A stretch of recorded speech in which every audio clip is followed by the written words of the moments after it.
جی پیر صاحب، آپ سے سوال ہے کہ کیا حضرت عمر، حضرت ابوبکر، حضرت عثمان نے حضور پاک صلی اللہ علیہ وآلہ وسلم کی تدفین میں شرکت کی تھی؟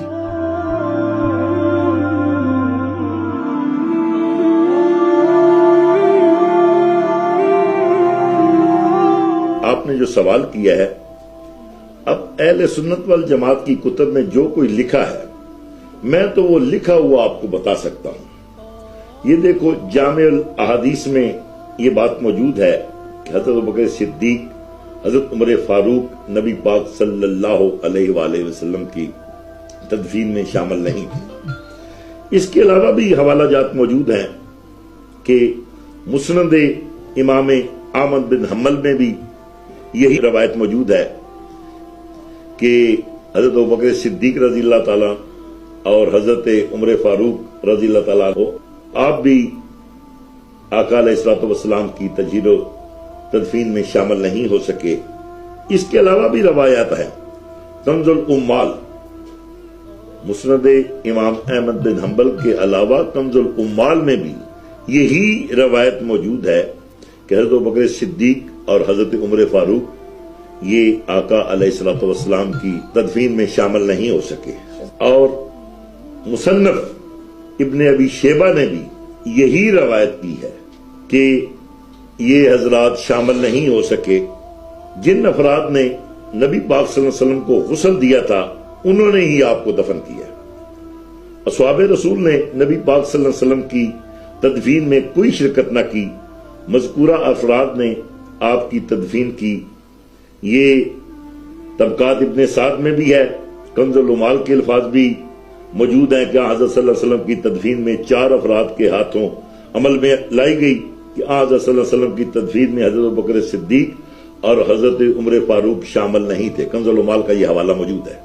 آپ نے حکومت دے معاملات نو نبی علیہ الصلوۃ والسلام دی تجہیر و تکفین نالوں زیادہ فضیلت دیتی اور عہدہ چلے گئے۔ انہیں پیروں کے متعلق اقبال نے فرمایا تھا نا کہ میراث میں آئی ہے انہیں مسند ارشاد، زاغوں کے تصرف میں عقابوں کے نشیمن، کوے بیٹھے ہوئے ہیں جناب عقابوں کے نشیمن پہ۔ دیکھو ذرا، سفید داڑھی ہے ماشاءاللہ، امامہ شریف باندھا ہوا ہے اور شکل بزرگی والی، رہنما بنے ہیں لوگوں کے، پتہ دین اسلام کا ذرہ بھر بھی نہیں ہے۔ معاذ اللہ ابو بکر و عمر پہ بہتان لگاتا ہے کہ وہ نبی علیہ الصلوۃ والسلام کی کفن دفن میں شریک نہیں تھے۔ اور شرم کر، اور اتنا خیانت سے کام لیا اس ملا نے، اس پیر نے اتنا خیانت سے کام لیا ہے۔ ذرا میں آپ کے سامنے اس کی خیانت واضح کرتا ہوں۔ اس نے 4 کتابوں کے حوالے پیش کیے ہیں: مسند احمد ابن حنبل، مصنف ابن ابی شیبہ، جامع الاحادیث اور کنز الامال کا حوالہ، سب میں یہی روایت ہے۔ یہی روایت میں آپ کے سامنے مصنف ابن ابی شیبہ سے پڑھتا ہوں، اور پھر دیکھیں آپ اس ملا اور پیر نے کتنی بڑی خیانت سے کام لیا ہے۔ حدثنا نمیر عن ہشام ابن عروۃ عن نبیہ ان ابا بکر وعمر لم یشہدا دفن النبی صلی اللہ علیہ وسلم۔ یہ مصنف ابن ابی شیبہ میں ہے۔ ابن نمیر روایت کرتے ہیں ہشام بن عروہ سے، اور ہشام بن عروہ اپنے باپ عروہ بن زبیر العوام سے کہ ابو بکر و عمر نبی کے دفن کفن میں شریک نہیں ہوئے۔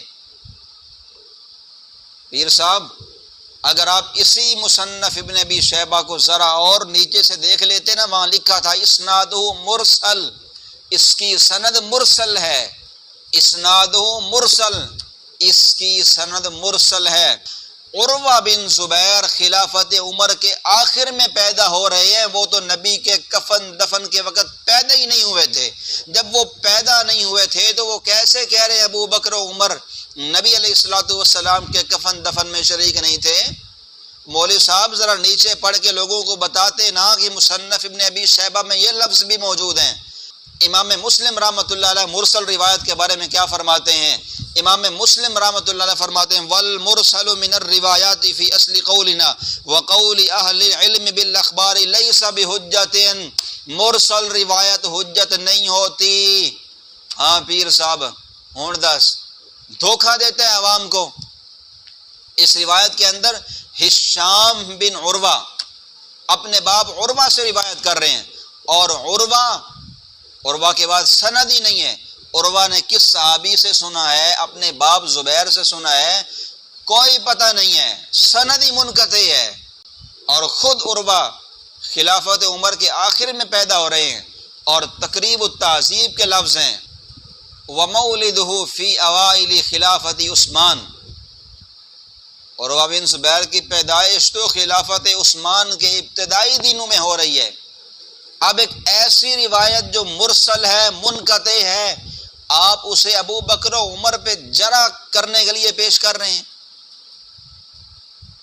آپ مرسل اور منقطع روایت سے ابو بکر و عمر کو مجروح کرنا چاہتے ہیں۔ انشاءاللہ ایسے اسلام پہ حملے نہیں کرنے دیے جائیں گے۔ اور آئیے ذرا میں آپ کے سامنے حقیقت رکھتا ہوں کہ ابو بکر و عمر نبی کے کفن دفن میں شریک تھے یا نہیں۔ اہل سنت کی کتابیں بھی اس پہ شاہد ہیں، اہل سنت کی کتابیں بھی اس پہ شاہد ہیں، اور اہل تشیع کی کتابیں بھی شاہد ہیں۔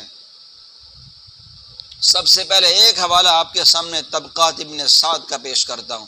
طبقات ابن سعد کے اندر کیا لفظ ہیں، سنیے گا۔ جب رسول اللہ صلی اللہ علیہ وسلم کو کفن دے دیا گیا اور آپ صلی اللہ علیہ وسلم اپنے تابوت پر رکھ دیے گئے تو ابو بکر و عمر داخل ہوئے۔ دونوں نے کہا السلام علیکہ ایہا النبی ورحمۃ اللہ وبرکاتہ۔ ان دونوں کے ہمراہ اس قدر جماعت مہاجرین و انصار کی تھی جس قدر گھر میں گنجائش تھی، انہوں نے بھی اسی طرح سلام کیا جس طرح ابو بکر و عمر نے کیا۔ پتہ چلا ابو بکر و عمر نبی کے کفن دفن کے وقت موجود تھے۔